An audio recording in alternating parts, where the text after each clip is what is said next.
All right, I think we'll go ahead and get started. Uh, okay. So it's my honor and privilege to welcome you to one of our featured Pride Month events. Craig Seligman on his new book, Who Does That Bitch Think She Is?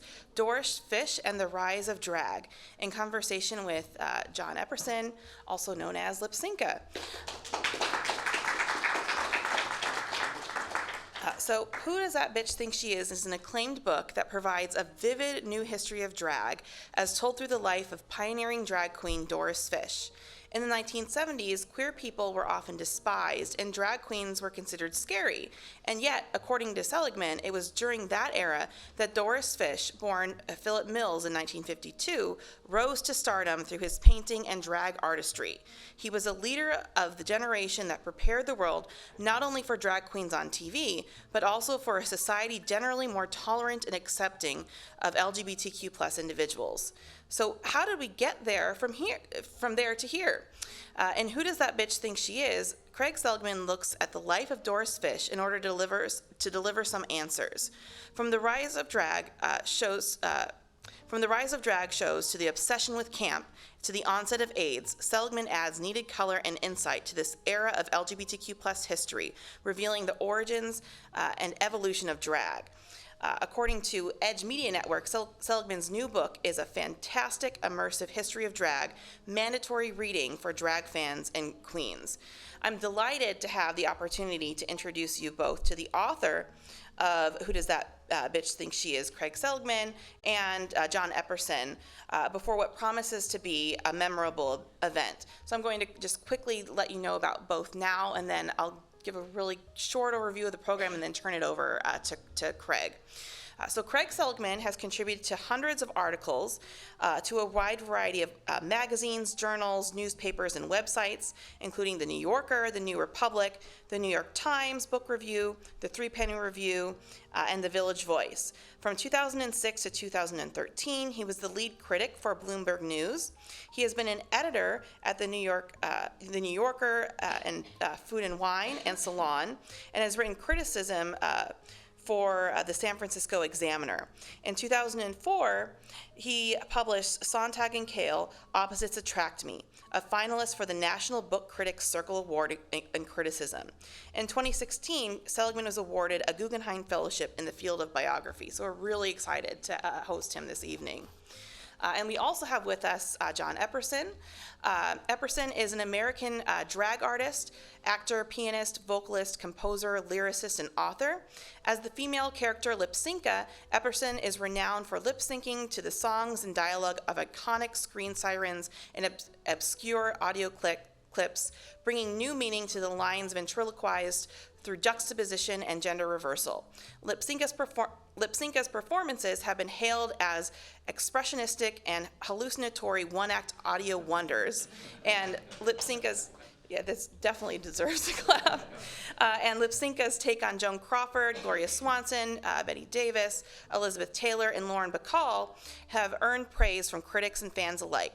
Epperson also works as an actor outside of performing as Lipsinka, appearing in films including Black Swan and Kinsey.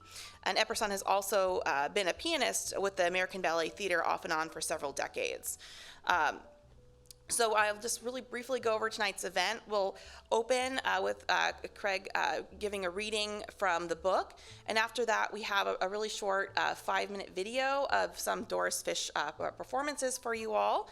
And then we'll begin the portion of the evening with a conversation between Craig Seligman and John Epperson, and then the last 15 minutes or so we'll spend with a Q&A with you all. So without further ado, I'll go ahead and introduce Craig Seligman.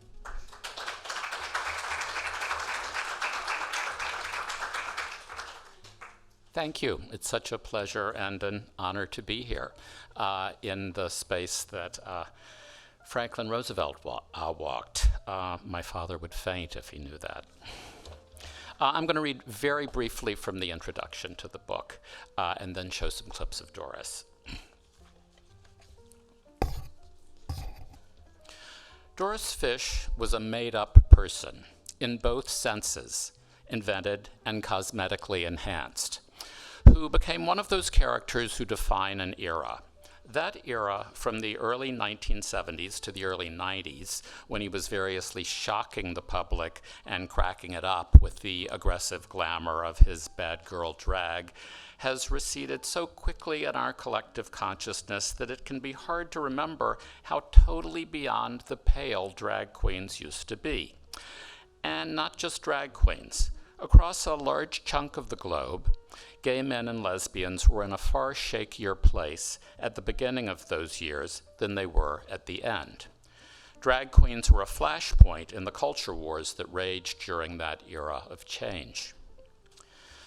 Doris was brazen in the delight he took in his wigs, his high heels, his frocks, and especially his makeup. "I'd paint my eyeballs if I could," he said. He had to settle for painting his teeth. But he was nothing like the stereotyped ditzy drag queen.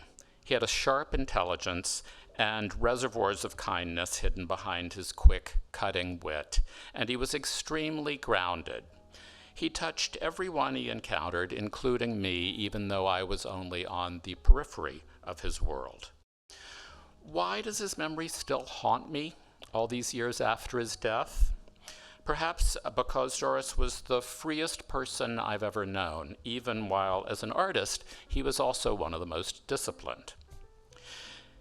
Everyone who knew him knew of the ways that he compartmentalized his life. There were effectively three Dorises: the artist, the drag queen, and the prostitute, and he embraced them all. I've never known anyone who loved being himself so much. All three of those personas centered on his gayness at a time when homosexuality was just beginning to make its way toward the center of the conversation in both the countries he called home. But if Doris was in some ways emblematic of our gay generation, in the end he was too exceptional a person to be emblematic of anything but himself. Back then, our understanding of gender fluidity wasn't what it is now, and a person who called himself or herself a drag queen might occupy a wide range of places on the sexual spectrum. Within the Sluts A Go-Go, the San Francisco drag troupe that Doris led, the fragile and ebullient Tippy was a person we would now easily recognize as trans, while the formidable Miss X was a bisexual man whose most profound attachments were to women. Doris himself had no uncertainty about his gender or his sexuality. Though he was thoughtful about his feminine side and a student of all things womanly in cosmetics and apparel, he loved his male body, nurtured it, and got tremendous pleasure out of it. And so did a lot of other men. His influence on drag style is very much with us in the ironic drag queens of today. Performers like Peaches Christ, Bianca Del Rio, and Sasha Velour, to name only a few. Doris was playing with notions of gender at a moment when those notions had started to shift toward what we currently call the non-binary. He wasn't what we would now identify as trans, far from it, but he did give a lot of thought to masculinity and femininity and the liberating thrill of traveling between those two continents. His strong sense of self encompassed an unusually fluid sense of identity. Previous drag queens had presented themselves as women manqué. Nobody in his first group, Sylvia and the Synthetics, bought into that aesthetic. As Doris matured, his drag got more complex, but it always remained, to use his term, crook. The aim was never to pass for a woman, which, as he pointed out, wouldn't get him the attention he craved, because then no one would notice him, but rather to savor the freedom of being who you wanted to be, rather than who somebody else thought you were supposed to be.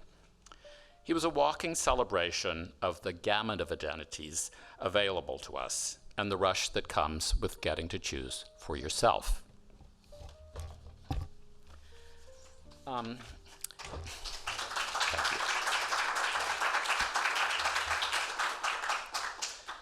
So I've assembled a few film clips, four actually, of Doris, about 5 minutes worth. I should mention that Doris was born in Sydney and always retained his Australian accent.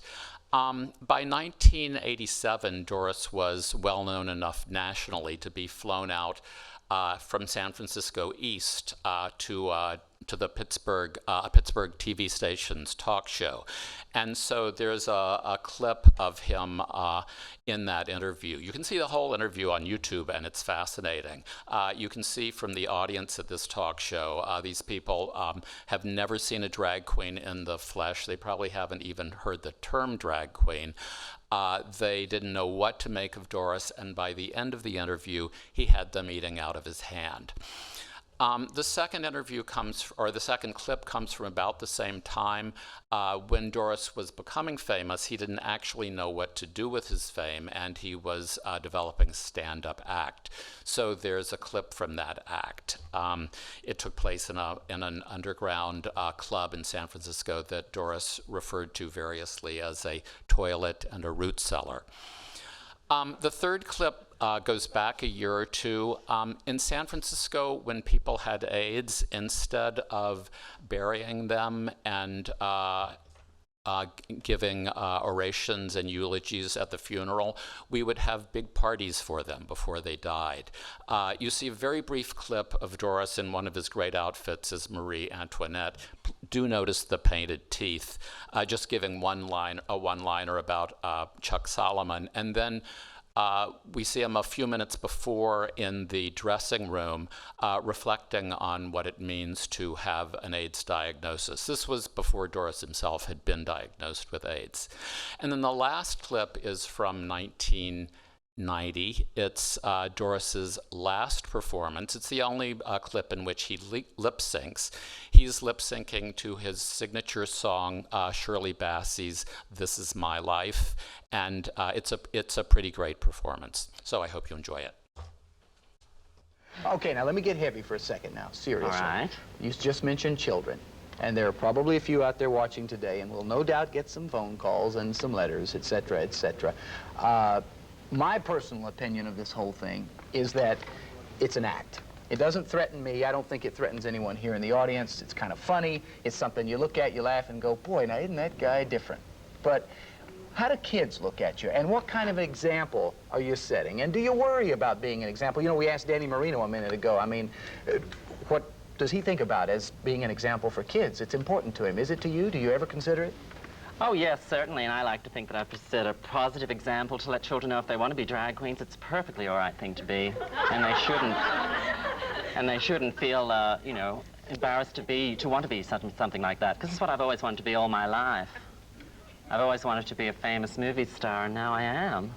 And you can have anything you want in life. I mean, people think that there are two sexes, male and female, and that's just a little too hard and sharp. Sexuality and gender is a little more fluid than that. And people do, all of us, run the gamut somewhere between 100% female and 100% male.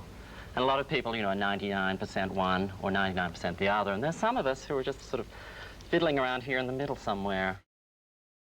Now, I'm just going to check my face, ladies and gentlemen, make sure you're getting your money's worth. You all owe me another $1.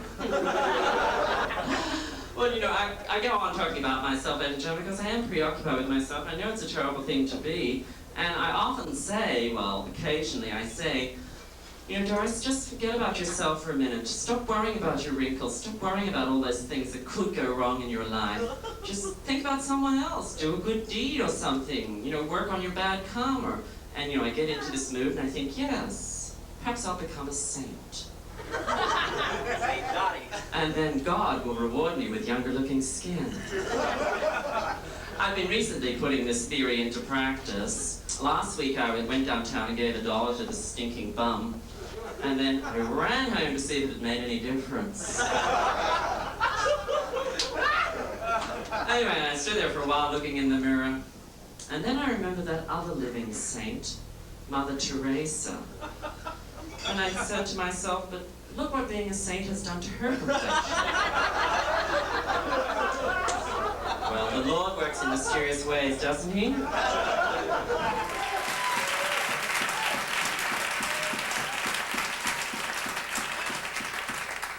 But I would like to just say that, it's very inspiring to us all, your commitment to living and chain smoking.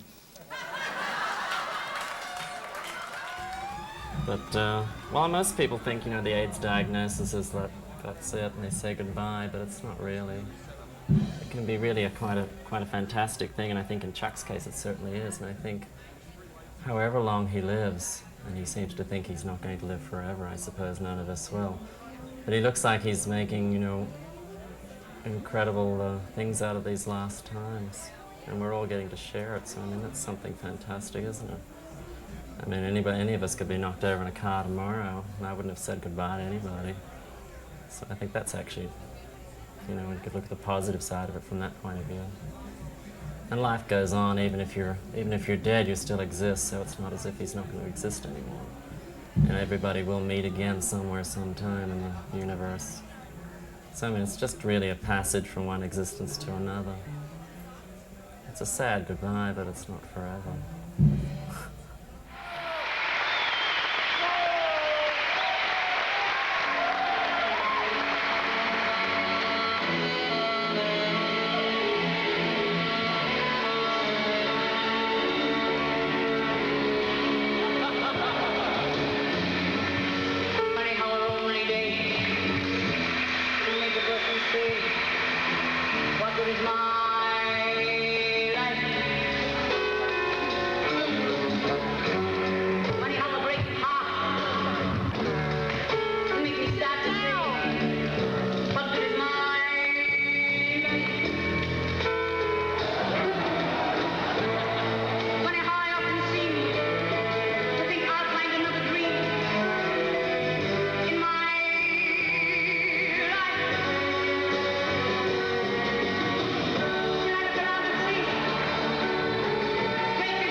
Hi, Craig. Hi, John. Craig and I have actually known one another for a long time, and I've known your husband, Silvana, even longer. The drag queen counterculture. But this is the first time you and I have done anything like this together. But perhaps not the last. Perhaps not. So I'm happy to be here with you and Silvana. I haven't seen either of you in a long time. I call Silvana Silvana, not As you should. Silvano, because that's how I met Silvana. Silvana was a drag queen who performed with Doris and was always Silvana until we moved to New York, where people knew the difference between Silvana and Silvano. And it just became a lot easier for him to be known as Silvano. I remember getting a UPS package for Silvana Nova, and I told the delivery man, "Oh, I'm not Silvana." And he laughed and said, "I know you're not Silvana." I was going to ask you, Craig, to tell us who Doris Fish was, but I think you've already done that between you and Aaron. I think we know who Doris was. But tell us about where the title of the book came from. I'm frightened to say the title of the book because I don't want to be canceled, and I don't want you to be canceled. I don't want your publisher to be canceled. I don't want Aaron to be canceled. I don't want Sarah Delano Roosevelt to be canceled. In fact, I wondered if that might happen, but that has become such normalized drag queen talk. You hear the word bitch on RuPaul all the time. Oh, do you? That it turns out, so far as I know, no one has objected to the title, although Silvana and I did make an appearance on a Seattle morning TV show, and we couldn't mention the title of the book or show the cover. But so then how did you promote it if you couldn't do that? I said, I'll be reading at a bookstore tonight. It's Drag Queen Talk. I thought it was a title that would attract attention at a bookstore, but in fact, it was actually the name of the benefit for Doris that you saw that final clip from. Nobody knows now or remembers now who came up with the title. It was probably Doris himself. And I like the title because it also has an underlying meaning, even though it seems jokey and frivolous. It's also the name of the benefit at which we all knew, and he knew, that he was dying. So it does have an underlayer of sadness, if you know what the book is about. And then finally, since I did talk about the three people that Doris did encompass, it was a question I always had. Who was Doris at any particular moment? Well, apparently he felt that way also, right? There was kind of a three faces of Eve going on that he was aware of. He was totally aware of it. The difference was that usually when we talk about people compartmentalizing their lives, we say that in a negative or pejorative way. But for Doris, it really worked. He loved all three of those parts of his life and embraced them. And I think it was just easier for him to keep them separate. And I think you've explained this, but one of my questions is, why write this book now? And it's not just a biography of Doris Fish. Right. It's a book about a time and a place. That's exactly right. I knew why write it now is actually because I finally finished it. Because, in fact, it's a book I've been working on for years and never imagined the political place that we would be in now when I was writing it. But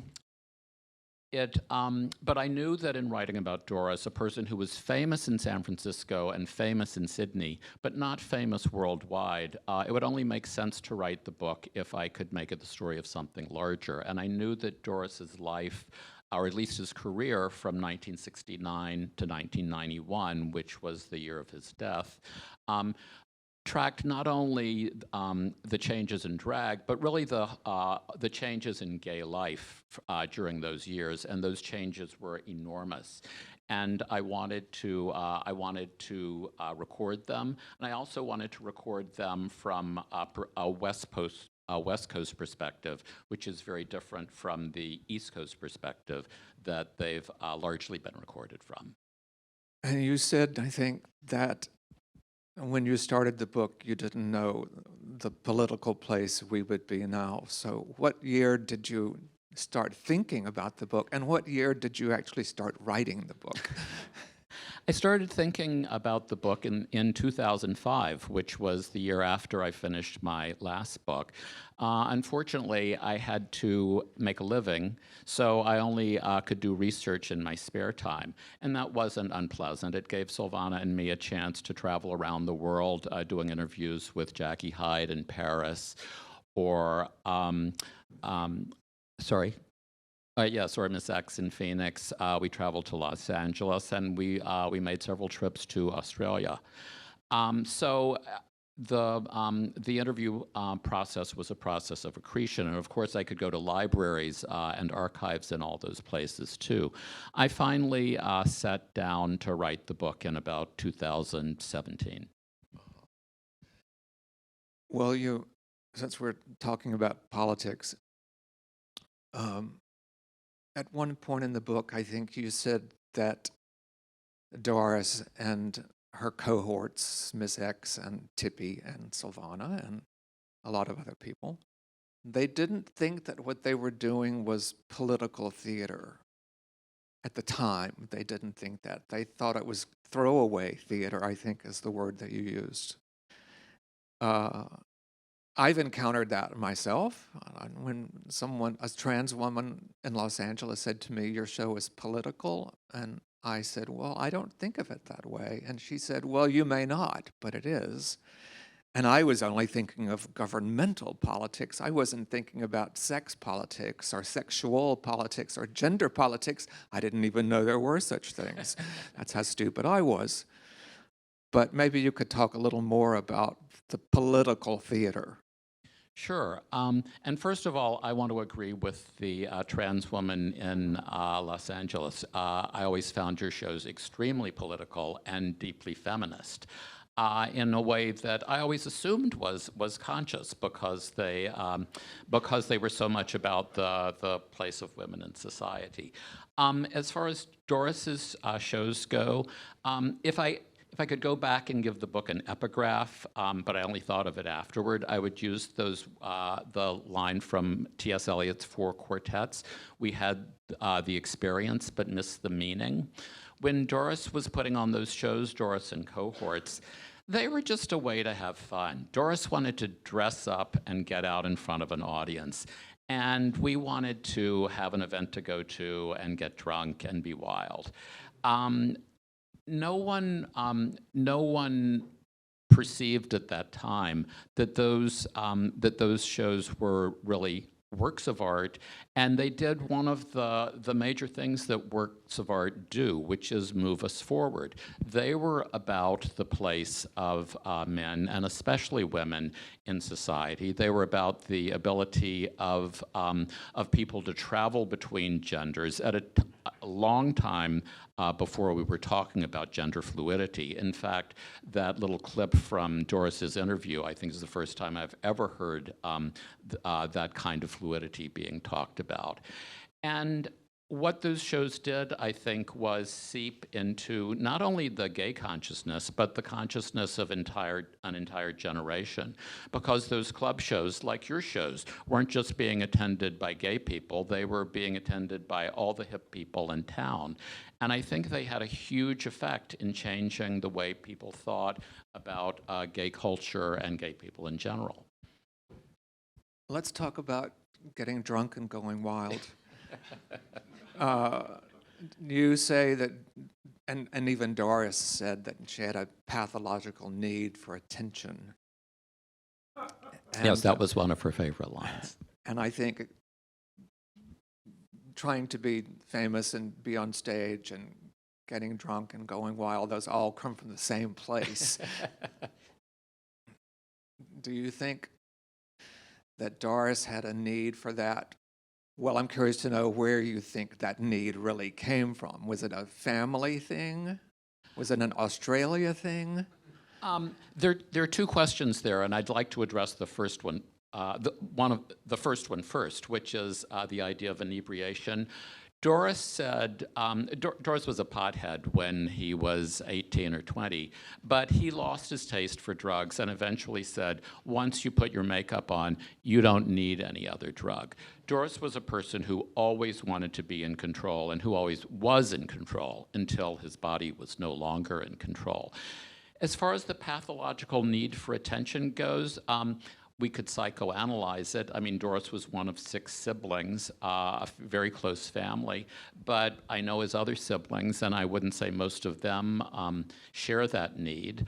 His mother certainly did. His mother, Mildred, had to be the center of attention and was often on stage or in the Mardi Gras parade, which is what they call the Gay Pride Parade, in Sydney with Doris.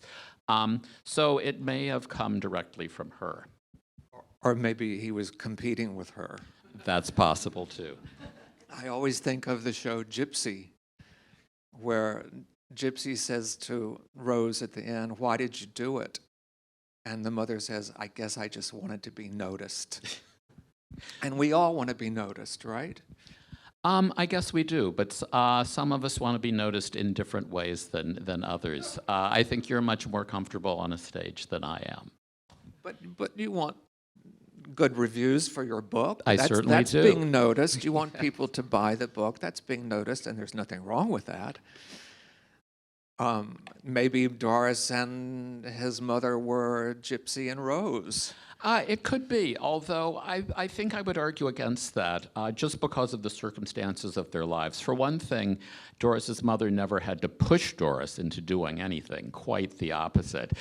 Doris did things in the family, which was always supportive and delighted, traveled along, which is kind of amazing for a Roman Catholic family in Australia. you know, with kids that were born in the 1950s. The other thing is that Doris's mother was always completely supportive of Doris, both as an entertainer and then when Doris got ill. He seemed very self-aware. Had he been through psychotherapy at all? Just the opposite. Doris is probably the person, in my experience, who has been the least in need of psychotherapy. I didn't know Doris intimately, but I do know his letters intimately, and I know many of his friends intimately.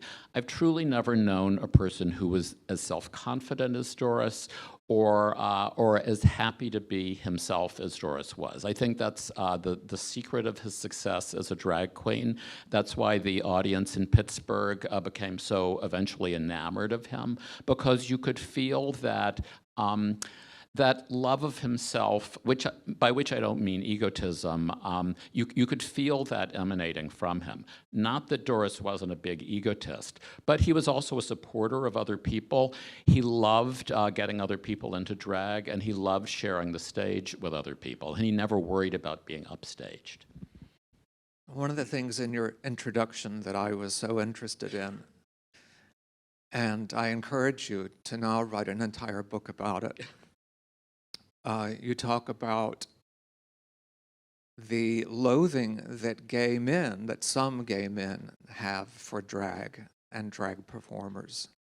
And you talk about the self-loathing that some drag performers have. I've encountered that myself from gay men, and one gay woman I can think of, but not from straight women, or should I say women who identify as straight, or from men who identify as straight. And you did say that Doris may have had a little bit of that self-loathing. You gave an example. There's a point at which I talk about Doris rolling around in the gutter and saying, "Oh, I was such a mess. I looked fabulous." But to me, that wasn't self-loathing. That was a parody of self-loathing. In fact, the history of drag queens from '69 to now is really an incredible history, and I think parallels the history of gay people during those years. In the 60s, when drag queens were known as female impersonators, the whole society hated gay people. It was okay to hate people. If you watch TV from those years, if you ever go down the YouTube rabbit hole, I'm sure no one in this room has ever done that, you're shocked by the attitudes toward gay people when they even come up that you hear on TV. Once Stonewall happened and once once gay liberation happened, then there started to be marches, and drag queens always came to the marches. And there were a lot of politicians, male politicians in coat and ties, and female politicians in the female equivalent, who really didn't want the drag queens to be there. Why? Because TV loves drag queens. The cameras went immediately to the drag queens, and they said, "We don't want them representing us. We want people to understand that we're," I hate to use this word, "normal."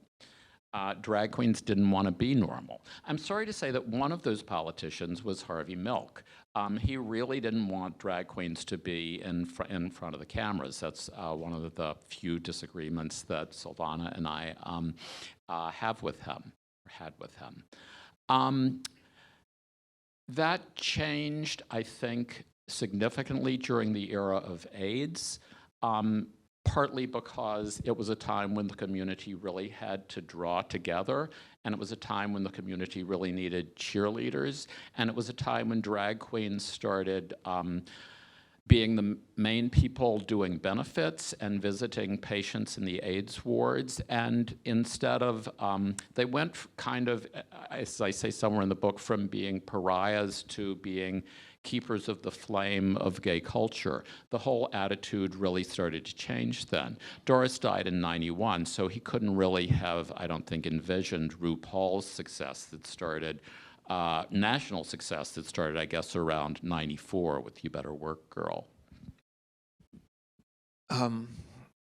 Oh, can I add one more thing? Sure. Just that self-loathing, which you're absolutely right about, I think reflected the self-loathing of an earlier generation of gay people. And I think one of the things that distinguishes our generation of gay men and women from the one that went before is that somehow, and it's hard for me to explain, I have my theories, we didn't inherit that self-loathing. My own theory is because my parents and Silvana's parents and a lot of other parents in that generation, they didn't encourage us to grow up to be gay, but they did, unlike their parents, encourage us to grow up with positive feelings about sex. They had no idea the kind of sex we were thinking about, but I think that really made a difference in the way we grew up. One of the reasons I think my own career started taking off in the 80s had to do with AIDS. This is one of my theories, that gay men's lives, and maybe gay women's, has a lot to do with fantasy. And then, because of AIDS, they were told, well, you can't have sex. And so they thought to themselves, perhaps, well, then what can we do? We could go to a drag show. I think you're absolutely right. Drag was the one fun and funny and positive element of gay life in the 80s, which was otherwise so much about sickness and death. And in fact, Doris made a movie called Vegas in Space. It's an awful movie, and it's a classic. It's unlike any movie I've ever seen. And when Silvana and I went to the 25th anniversary screening of the film in San Francisco in 2016, we learned, much to our surprise and pleasure, that this movie, when it appeared on late night TV during the 90s, became foundational for young drag queens and really young gay men of that era. They were growing up at a time when, as you said, they were terrified of sex. Sex meant sickness and death. Being gay meant sickness and death. And here were a bunch of drag queens just having fun. I want to tell about the two times I encountered Doris. One was a close encounter of the third kind, and the other was a different kind of encounter. She was in New York to promote the greeting cards. There was a line of greeting cards. West Graphics was the name of the company, right? That's what was being flashed on Doris's caftan in the final clip. Right. So she came to New York to promote it, and maybe I knew about that, or perhaps I didn't, and I was just in the Village, but she was standing in front of the Pleasure Chest on 7th Avenue South, and I saw her there. I didn't chat with her or anything. Yeah, Doris's name was not nationally famous in the 80s, but Doris's face was. Doris had begun modeling for this little San Francisco company, greeting card company called West Graphics. And when Doris started doing modeling for them, the company took off. And if you were around during the 80s, you probably sent or received one of those cards because they were everywhere. Doris had this Lon Chaney ability to completely remake his own face or the face of others. And so he appears in those cards in something like 100 different guises. He was, card shop owners would tell him, you were responsible for us making the rent this month. The other encounter I had with Doris that you write about in the book was in 1990, November of 1990, I want to say. And I was invited to a party that included Doris and his group of friends, and we were introduced. And it was a very poignant meeting because he said to me, I used to be something in this town, and now it's your turn. That breaks my heart. In fact, Doris wrote a column in the near the last year of his life for the San Francisco Sentinel, and one of his columns was all about you. Lipsinka, Lipsinka, Lipsinka. All I hear about is that bitch. There's that word again, Sarah Roosevelt. Well, he lived on for 9 more months, I believe, and I don't think he ever saw me on stage, nor did I ever see him. And he died in June of 1991, right? That's right, just before the premiere of the movie. And I came back to San Francisco the next month and repeated my show at the same place, and it was successful again. And then Tippy died the next month, and I was in New York doing that show, and it was successful. And it's so poignant for me to look back and think, you know, what was happening for me, and the two of them died. It's so strange. And in the book, I think Mark Eustace says it was the best of times and it was the worst of times. So I was hoping you could talk about that. It really was. And then I want to give you guys a chance to ask a few questions. Yeah, I said earlier that I wanted to tell the story from a West Coast point of view. And I particularly wanted to tell the story of AIDS in San Francisco from a West Coast point of view, because so much of what has been written about AIDS has been about ACT UP. ACT UP was an incredible organization, and we all owe them a lot. But ACT UP really was born in New York, which had a closeted mayor who wanted nothing to do with the gay community, who really betrayed the gay community during AIDS and did nothing for them. And ACT UP grew up as a counterpoint to both the federal and the New York City government. In San Francisco, on the other hand, we had a mayor, Dianne Feinstein, who said to the head of AIDS at San Francisco General Hospital, Paul Volberding, you write me the check for any amount and I'll sign it. San Francisco was a city where the politicians supported people with AIDS, gay people supported people with AIDS, straight people supported people with AIDS. It was also a time when gay men and lesbians who had really been at loggerheads about a lot of political things came together to support dying people. It was the best of times in a certain way, because it was a real time of unity and heartening in that way. And I think culture that was happening, perhaps because of AIDS. And that best of times, worst of times, it did not end when Doris died. It continued on for several years after that, because protease inhibitors didn't come in until 1995, right? That's right. And now we're going through it again. I mean, we had seen the big anti-gay backlash with Anita Bryant in the late 70s, and then we saw the terrible fear of gay people in the 80s. And we got through both of those periods, and now we're going through a really scary period of homophobia again. And dragphobia. And intense dragphobia. And yet, there's something called the Streisand effect. Do you know what that is? I would love to. Well, she was displeased that a photographer had taken aerial photographs of her property, and he made them public on a website or something. She found out about it. She was unhappy about it. She sued him, and by suing him, she brought even more attention to the photographs. And when these politicians in Tennessee get upset about drag, they're actually giving more attention to drag. I couldn't agree more. And my own feelings about the current moment that we're going through are essentially optimistic. I'm the world's worst pessimist, so this is unusual for me to say.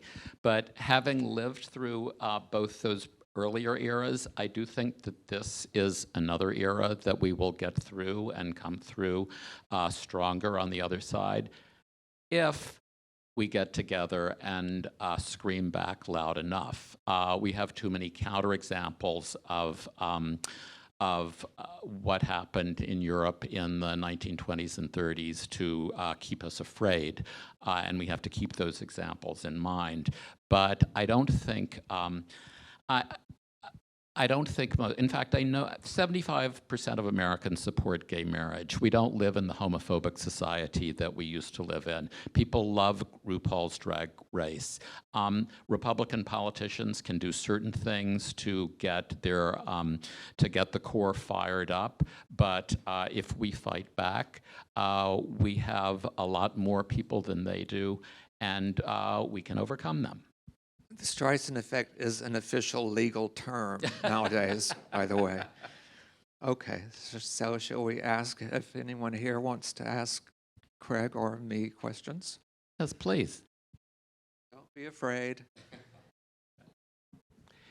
Yes. Oh, there's a microphone. I was flabbergasted when I saw the name Doris Fish at the Roosevelt House. And the reason is because I lived in San Francisco and I was a big fan. Oh, I'm so glad to hear it. She would do bad tumbling and her dress would be flying everywhere.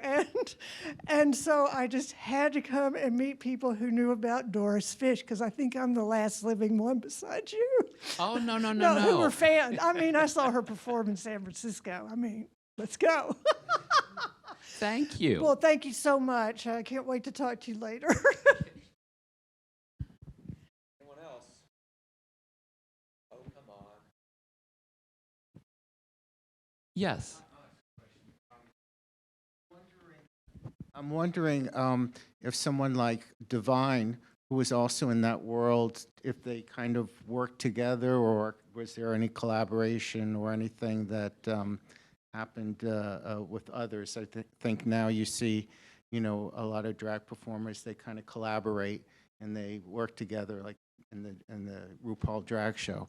So I just wanted to know what that scene was at that time, or did they do it individually? They knew each other, and John Waters was in San Francisco during the era of the Coquettes, which preceded Doris's arrival in San Francisco. By the time Doris got to San Francisco, Divine and John Waters were already much bigger stars than that, and I think had pretty much left San Francisco, so Doris didn't really ever collaborate that I know of with Divine, although they would meet each other at parties and so forth. John Waters was really the inspiration for Doris's movie Vegas in Space. He thought, they had thrown this wild party with nutty outer space decor, and he said, we'll just get together and shoot a movie in an afternoon, and that'll be it, and we'll release it as a 15-minute short at the Roxy Cinema, and we'll have a great time. They wound up doing 3 or 4 years of shooting and another 6 or 7 years of editing and getting the money together, and so the movie didn't come out till 1991. The Roosevelt House wanted us to talk about the difference between West Coast drag and East Coast drag, and Divine was East Coast, although did work in San Francisco also early on. That's true. Yeah, no, in fact, there was a really interesting difference between the two, which is that here in New York, you guys were professionals. Doris loved being a big fish in the little pond of San Francisco. In San Francisco, you could get up on stage with no talent at all and still attract an audience. Silvana and I were actually kind of flabbergasted when we moved to New York, and we saw how talented all the stage performers were. Doris loved getting his friends, talking them into getting into drag and getting them up on stage. And it was a theater. Part of the reason for the party atmosphere that I talked about earlier was that it was a theater of amateurs. It was a theater of our friends. And that fourth wall sort of didn't exist in the way that it very much existed when you were on stage. We were seeing people, our friends and people from our community up there, which is another reason I think that we didn't take what they were doing as seriously as we should have been doing. And Doris was okay with the term drag queen. I am not okay with it to describe myself, but it seems like Doris and Miss X and Tippy even Tippy, who was probably trans, was okay with it. Most definitely. Well, there's a real difference. You are a drag artist. What you've done with theater is far beyond anything Doris really imagined. Doris really eventually became a quite accomplished theatrical artist, but Doris was, from the beginning, a drag queen. Doris wanted to get up on stage because he wanted to do a lot of costume changes in front of a lot of people, and theater was a means to an end. Eventually, Doris actually proved to be a pretty great actor. Not only in a character role in The Bad Seed, but playing Genet in The Balcony, playing the Queen, in a really impressive performance when he was already pretty ill. But Doris was 100% artist, but theater was not the way Doris thought of himself as an artist until the end. Doris's real artistry was on canvas. He had gone to art school and he painted until the end of his life, and especially with makeup on the human face, Doris could really blank out anybody's face and transform you into Zsa Zsa Gabor or Nancy Reagan or Barbara Bush or Leona Helmsley or Lucille Ball or any of a number of other people.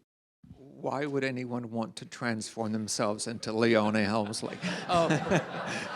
There is a great West Graphics card with Doris on the front as Leona Helmsley and our friend Janice Sukaitis, who is small and round and looking nothing like Zsa Zsa Gabor, transformed into Zsa Zsa Gabor. Zsa Zsa actually saw the card, angrily phoned West. Yes, they're in jail, by the way. It's the cut line is free Leona and Zsa Zsa. Zsa Zsa called West Graphics. She was in a fury. She wanted to know who that fat old cow was who was playing her, and then she ordered 500 cards. Leona, by the way, is buried in Westchester County at Sleepy Hollow Cemetery near Tarrytown. I've been there. I recommend a visit. As a strange kind of pilgrimage. Oh, yeah? About Leona?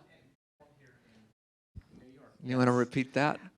There was a musical written about Leona Helmsley here in New York City in the early 90s by Joe something, I can't remember. I worked for the Manhattan Plaza AIDS Project, and he was one of our clients, and he was a director and a writer. And Leona came to the show. It was quite hilarious. I think it's time to revive it. Yes. What is your definition of the current definition of the word queer? I love the word. Queer was right next to fag when I was growing up. It was the worst thing you could call someone. I have now embraced it because I feel that the term LGBTQ, etc., has become too complicated.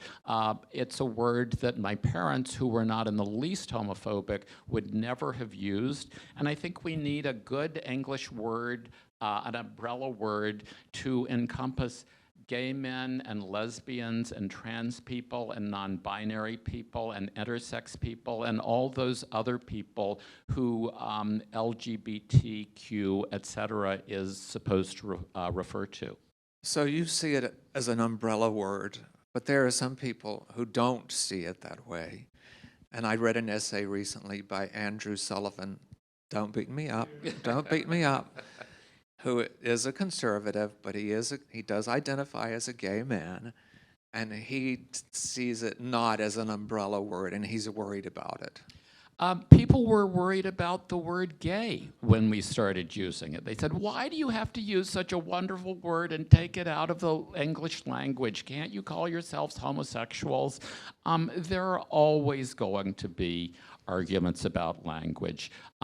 African Americans have been known by, used to be known as Negroes and then became blacks and then became African Americans. All of these terms for minorities have caused a lot of discussion and controversy. But in the end, I think what we all want is words that are easily easy to use and roll naturally off the tongue without without having a political context, that are simply words without baggage. I didn't know until I read your book that Doris was also a prostitute. And I'm guessing he had an ad in the BAR, the Bay Area Reporter. And did he have a man's name when he did that? And I thought it was interesting that he didn't have sex and drag. And he could have done very well, probably, with straight identifying men who want to have sex with boys in dresses. Absolutely. But the idea of having sex and drag horrified Doris. It didn't horrify his friends Jacqueline Hyde, one of the great drag names, and Tippy, because they were trans women. There was nothing trans about Doris. If a guy reached across the table to fondle his breasts, he would say, "Would you like to fondle my brother's socks?" For him, sex and drag was a theatrical performance, and he didn't identify as a woman, so he had no interest in being a woman in bed. I don't know a lot about what Doris did do in bed, except that, as he would say, "I'm very versatile." He had a separate phone line, a business line, and when people were sitting around the kitchen table planning scenes for the movie, the phone would ring and he would answer, and his voice would drop an octave. "Yeah, this is Phil. $50, about 7 inches. Yeah, I'm versatile." Then he would disappear for half an hour or an hour and come back with a check for $50, which would go into the movie. He wound up saying, "You can't make a feature film on a prostitute's salary," although they did. I mean, I actually have a lot about prostitution in the book. It's an interesting subject, probably more than we have time to talk about here, but I will say this. Doris came from a middle-class family. He went to art school.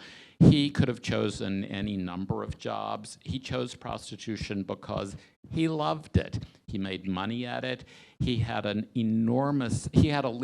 libido almost as large as his ego, and he never looked back. And was Phil his prostitute name?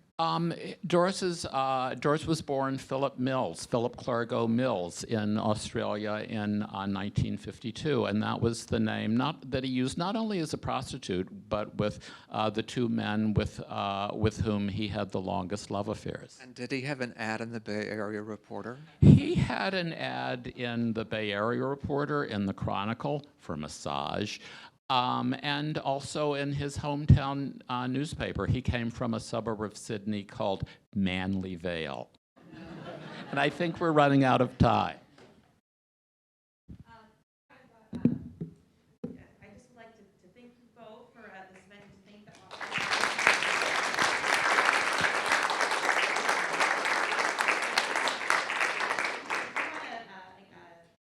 know that we will have a reception upstairs where we'll have books for sale, and Craig is going to stick around a little bit to sign those if anybody is interested in purchasing those. I also realized I never introduced myself. I'm Erin Mayo Adam, the director of the LGBTQ Policy Center at the Roosevelt House. I'm an assistant professor of political science at Hunter. As part of our Pride Month series, our second event is going to be on June 20th, this Tuesday. It's a short film showcase. Featuring local filmmakers, and so we're going to show the short films with a question and answer with the filmmakers to follow. So you're welcome to attend that. I also would like to thank Harold Holzer and all the staff here at the Roosevelt House for helping this event happen. So I think without further ado, we'll go ahead and close the event, and I look forward to meeting you all at the reception afterwards. Okay.